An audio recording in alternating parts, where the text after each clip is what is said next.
Hey guys, so for today's journey I'm going to be going up that Collins Drive East track, which should be leading me up to the third branch track and further from there up to one of the summits along the Coromandel Peninsula Forest Range, which again is following the same river as what I was doing last week on the Haraki Rail Trail, which all of this land is now conservation, so it's protected by the Department of Conservation and considered sacred by the Maori people.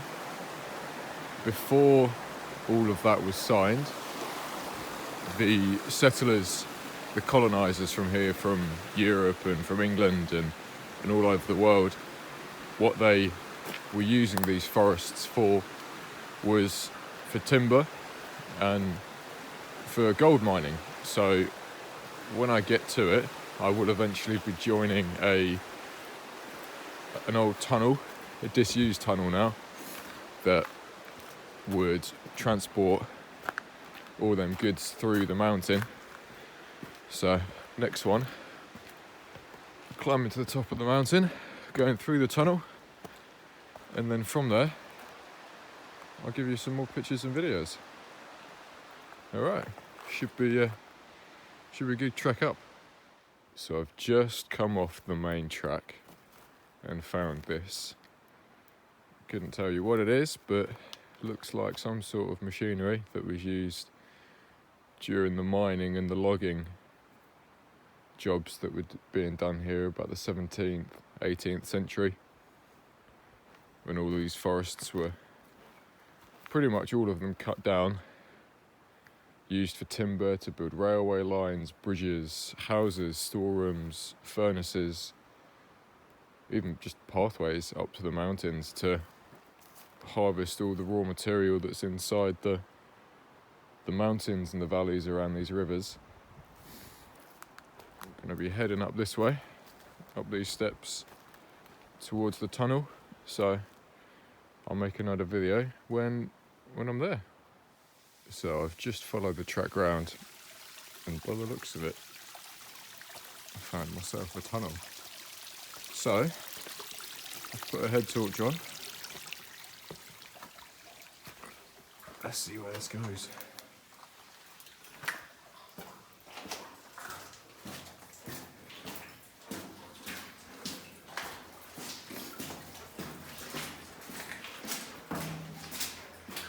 So I don't know how well you can see on the video, but there are struts on the floor. Obviously this one's been put here for people to walk on, but the slats going across, you can see them a bit better there. I would imagine they are for minecarts, or were for minecarts. Transport all through all the stuff they were mining out in these tunnels. So there's a blocked off passage. There's another one.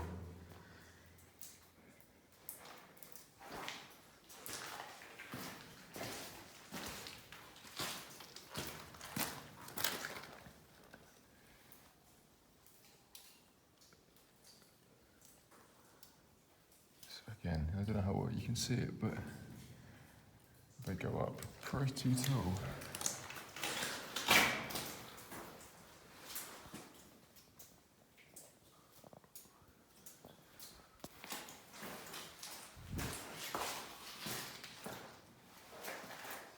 Just down there, that's just where I came from.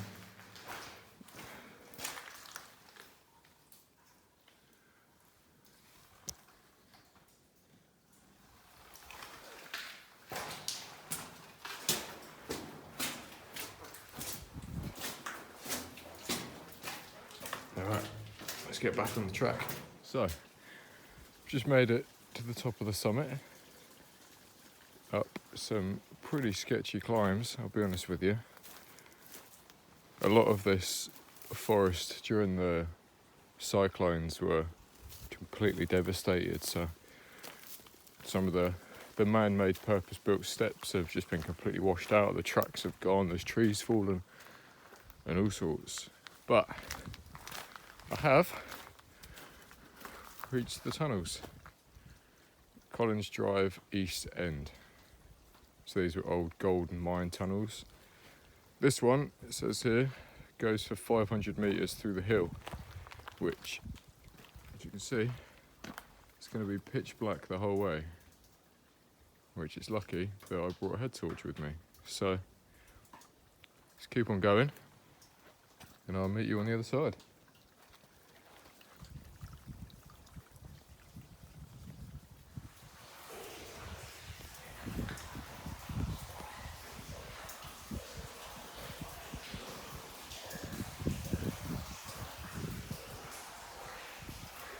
So there we are, the other side of the tunnel. 500 metres of pretty much leaning over the whole way. Some of the support beams and parts of the tunnel are too low for me to stand upright. It's that small in there. And talking about the bad weather they had over this place, that it's not going to look too big on camera, but it's a good 30 feet drop, just where the small little trickles of streams like this would have turned into rivers with the amount of rainfall they had, and just caused landslides and washed out trees. It goes all the way down there.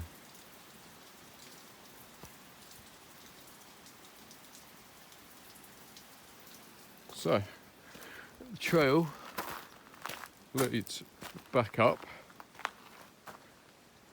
Let's keep going. Here's another example of the devastation that happened through here.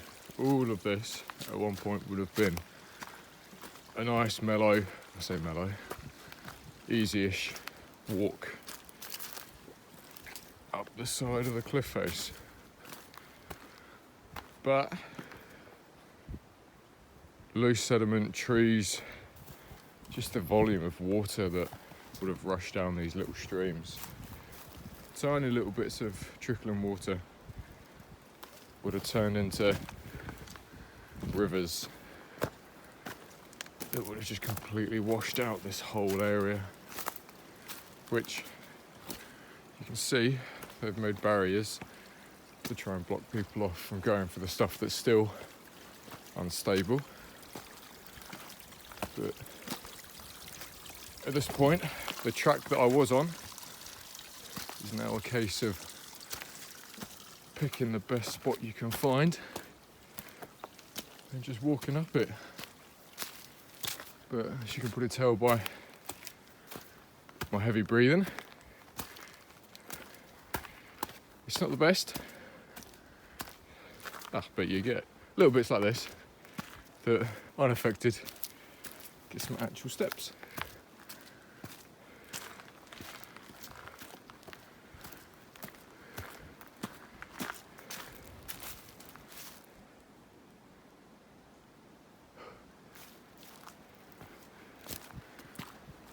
It's currently 2 weeks into winter. You wouldn't think it. Currently in shorts, and I've been wearing a t-shirt for most of the day, but I had to put a jacket on to go through the tunnel, just because how quick the temperature dropped in there. And constant little trickles of cold, ice cold water dripping off the top of the cave tunnels, just going right down my back. But yeah, here we go. This would have been a somewhat managed path, but the rivers just washed it all away. There's trees in the pathway.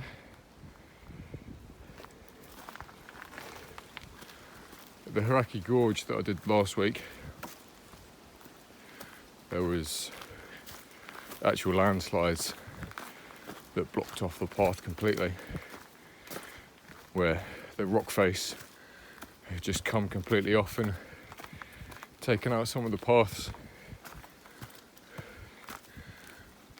Right, I'm gonna keep walking. If I come to anything, I'll do another video.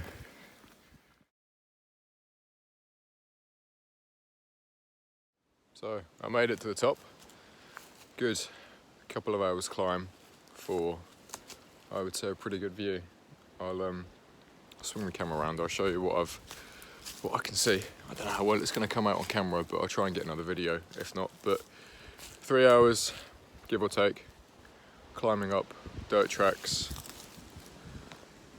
pretty much like that. Clambering up, fallen trees, mudslides, but it's all good fun for a view like this.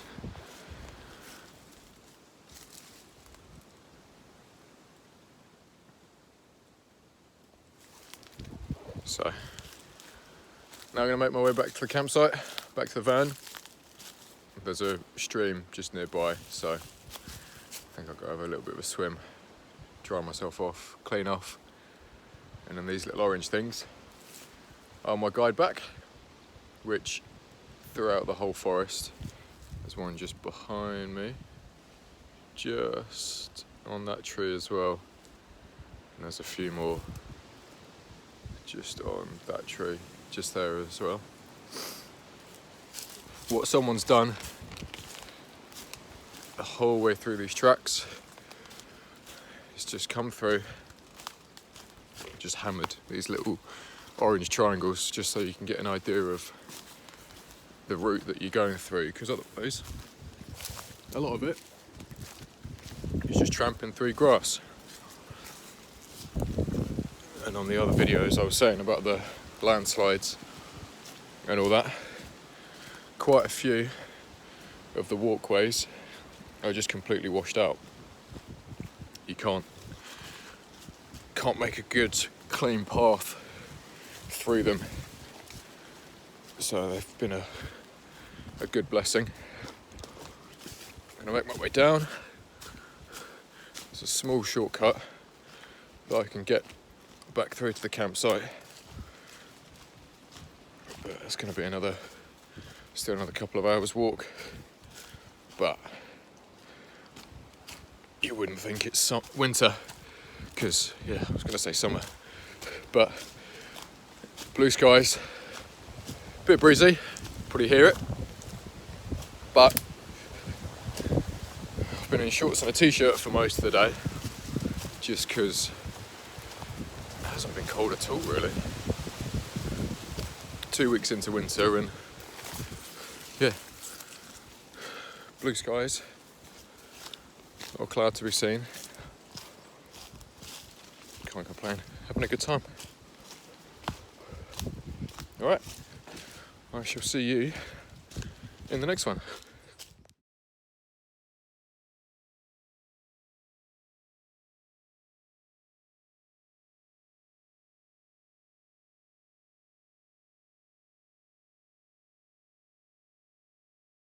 So the track that I was on to get back to the campsite had a nice little cutout for a view the whole way across the valley, and that just down there is the river that, well, I'm assuming it's the river that I'm staying at next to, and one of those peaks across there, that was one of the other ones I just done a video for you. So doing well for today. Got a bit of climbing to get back down the hill, as you can probably tell, but it's going to be a good day.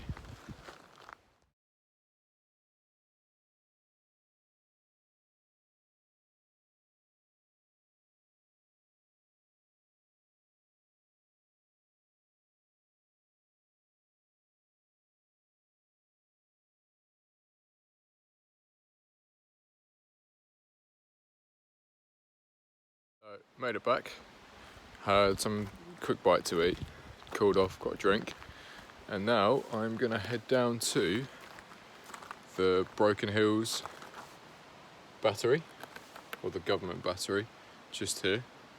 Campsite is just up here, so I just follow the track down And just by this bridge, there's a couple of really nice waterfalls that I walked past. So, got my swim shorts on. I think I'm gonna go for a dunk. All right. Just walking down the track to get to the river, which you can probably hear in the background.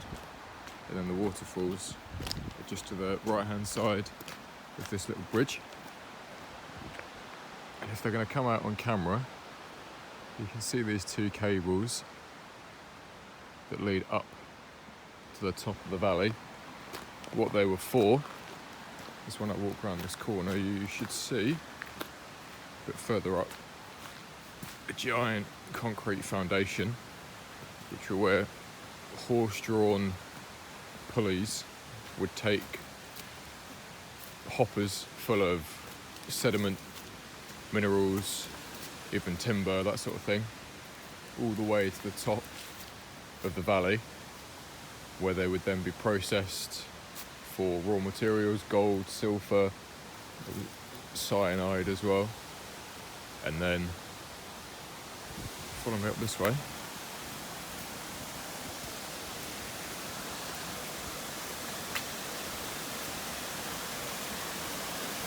Here are some of the waterfalls I was just talking about.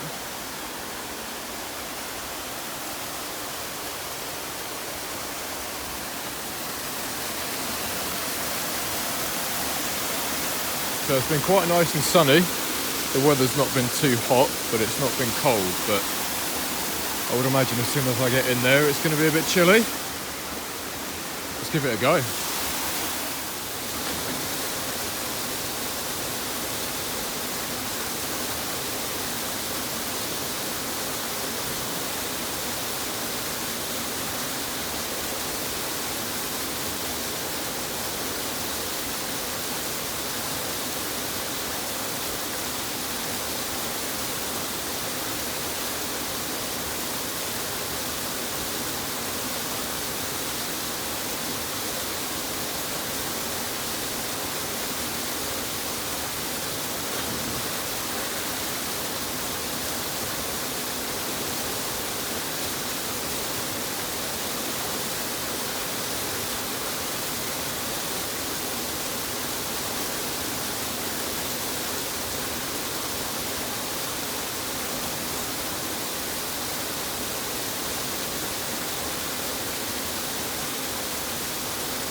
That shit is cold.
That was cold. I don't know if you could tell, but it's pretty much as cold as running out of the tap outside, but refreshing.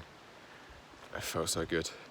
So I've just come past one of these little huts here. So all across New Zealand there are these little wash stations. They are for washing your boots, basically. So there's a disease that's going around from a foreign fungus, and it's killing all of the native wildlife around New Zealand. So the Department of Conservation have made these huts. They have them all over the North Island, South Island, and when I went to Rangitoto as well, they had one just before you got on the ferry and just one before you got off. So if you're walking through dirt and mud, just designed to take off any of that dirt and mud. So if you do have any of that fungus, like the spores or whatever, just on the bottom of your feet, off your shoes. It's just designed to keep it off, keep the track safe. So I'm going to be heading back up to the campsite, and then from there I'm going to head further up north to a place called Cathedral Cove, which is meant to be a really nice scenic seaside spot. So don't know how long that's going to take, but I'll see you when we're there.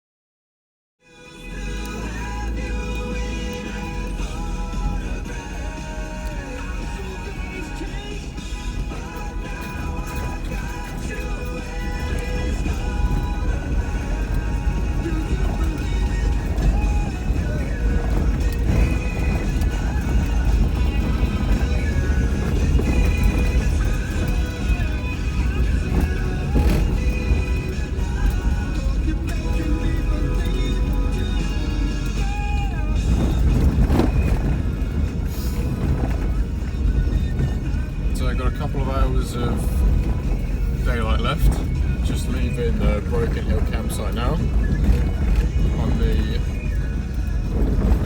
gorgeous back roads around the Coromandel, which is all pretty much just gravel tracks the whole way. And as you can probably tell, there's a few potholes here and there. Just to the left of the woods on the video, I can see it. You guys can't see it from the video, but that's the river that was just next to the campsite. Pretty much these roads all follow the riverways to follow where the original settlers would have made rudimentary pathways through the forests to get from settlement to settlement. So with a few hours of daylight left, we're going to head north, and we're going to go to a place called Cathedral Cove. Hopefully, if I time it right, we'll be able to get some really nice shots of the sunset on the beach. So see you when we're there.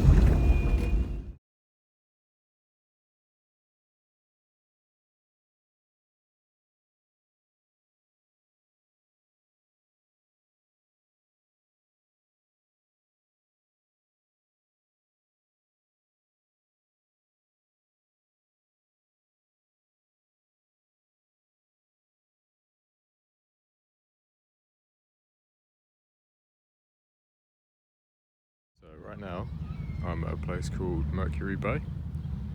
What I'm going to do is I'm going to get that ferry just over there, walk up through them tree lines and head east basically to a place called Shakespeare's Point, and then from there make my way back.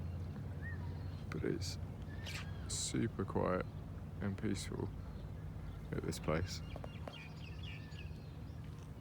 And yeah, another lovely day of blue skies and sunshine. Alright, the ferry's on its way back now, so see you on the other side.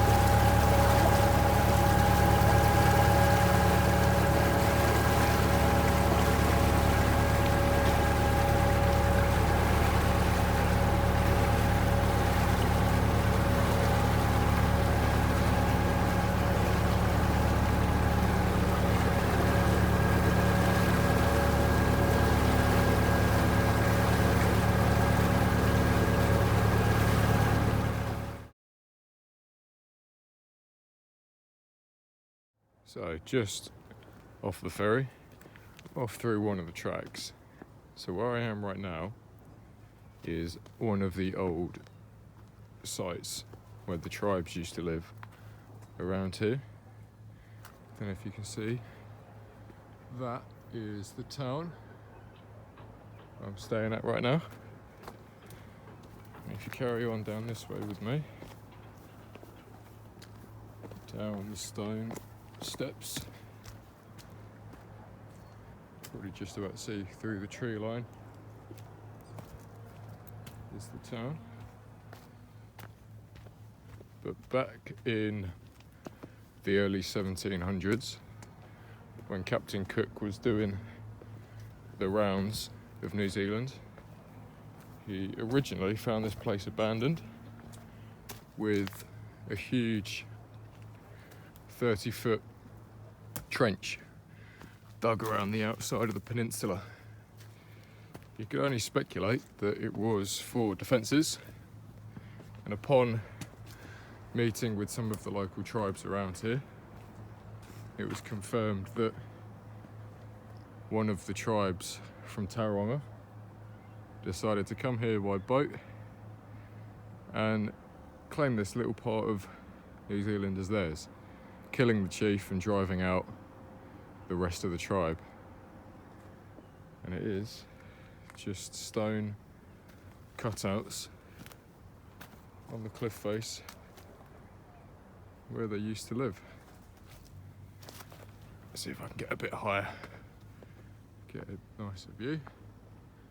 It's the far side of the bay, the other side of the peninsula, and that's the town.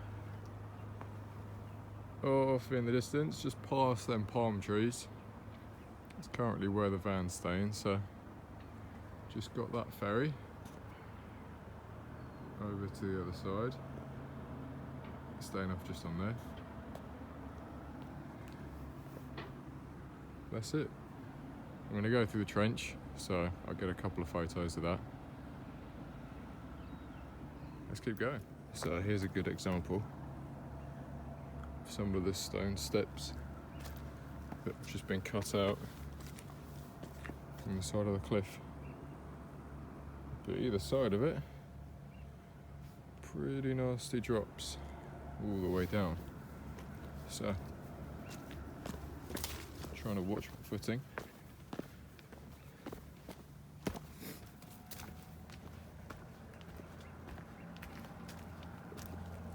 We're making our way back now to the end of the peninsula.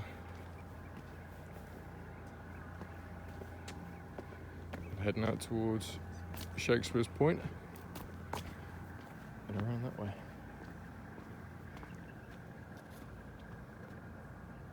There's some really nice views of the caves and cliffs inside there. Hopefully I'll get to see some more of that. Another shot of the town.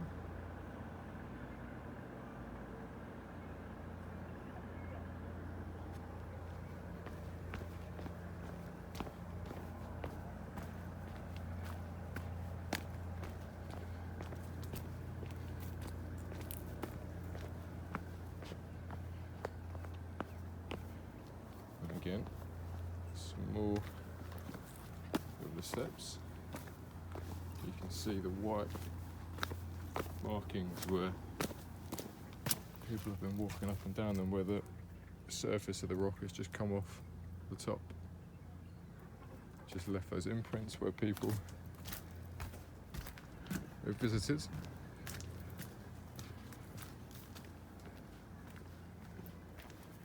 And then some actual steps put in for tourists.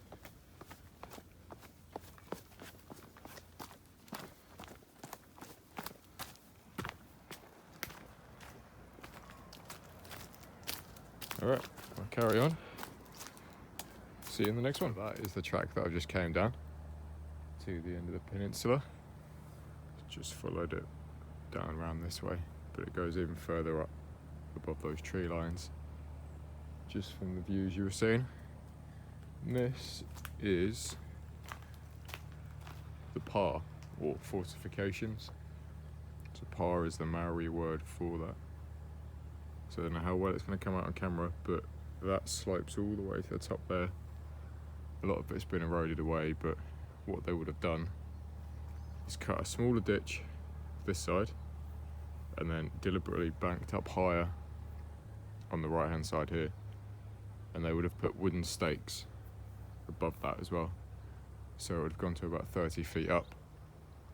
And that's been cut through all the way from this side, straight through. And this walk is going to take me to Shakespeare's Point. But yeah, trench is cut there, and then it goes up to the top there, and that's where they would then put the extra supports, just to create sort of a natural barrier for anyone that thought they'd try and take it.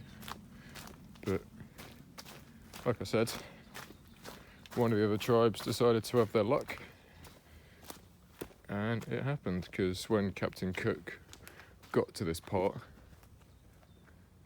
of the peninsula, all that was left was the old burnt wooden supports that would have been all across that point there, and that was it.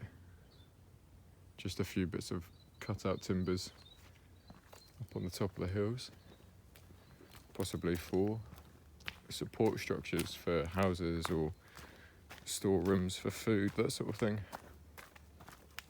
I'm going to carry on down the track now, follow it through. So I'm going to be heading up that way, but there's a nice little cutout down here just by the water, so let's go see what that's all about.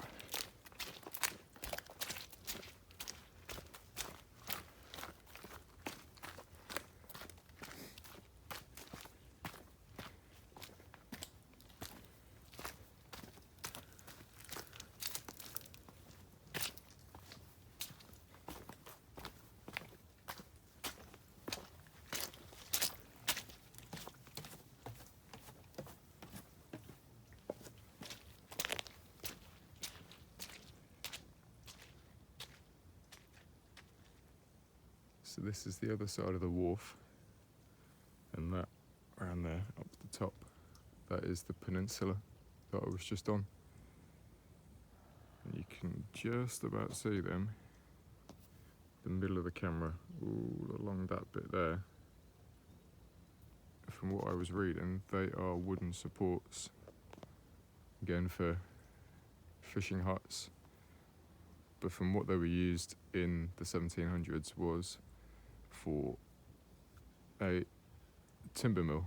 So they'd have ended up cutting down a lot of this forest conveniently. Nice little bay here for boats and stuff. Picked all the timber up,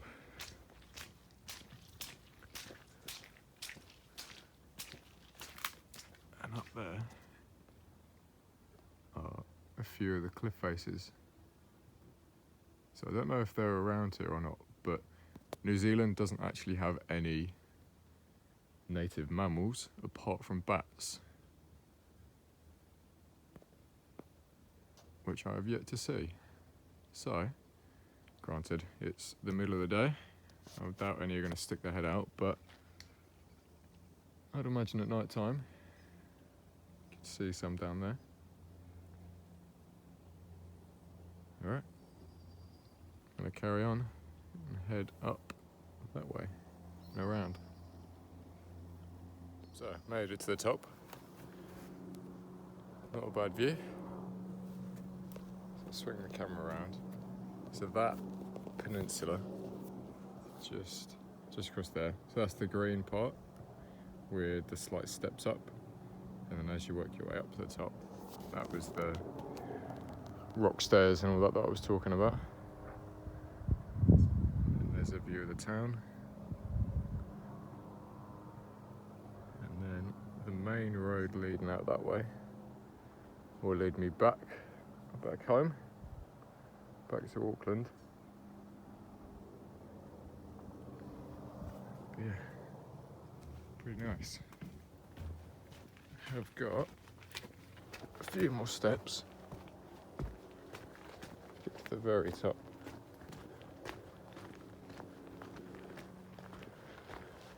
Just before turning the camera on,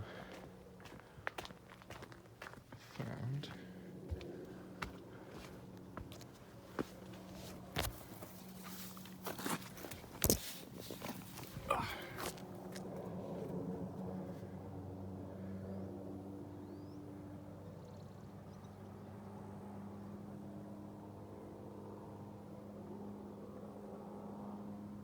So that's a whole view of the bay.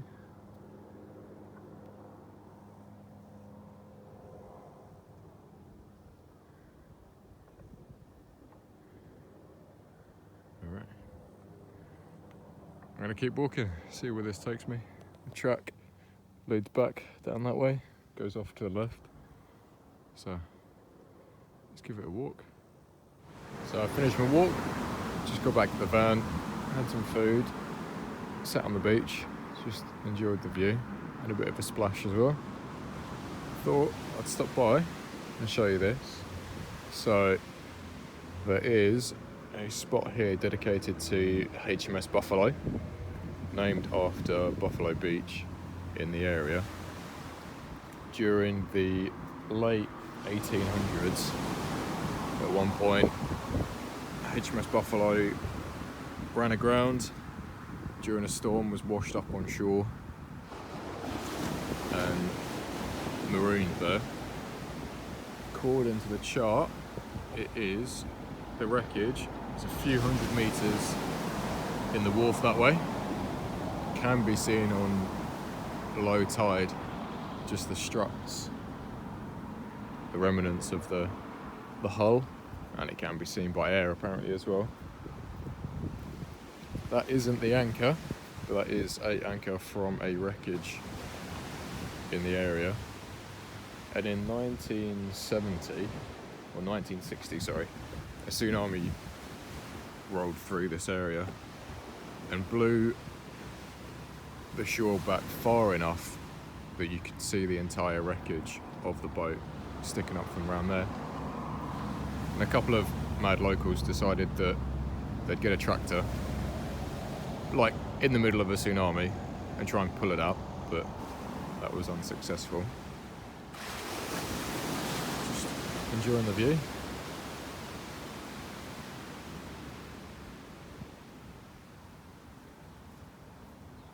There we go.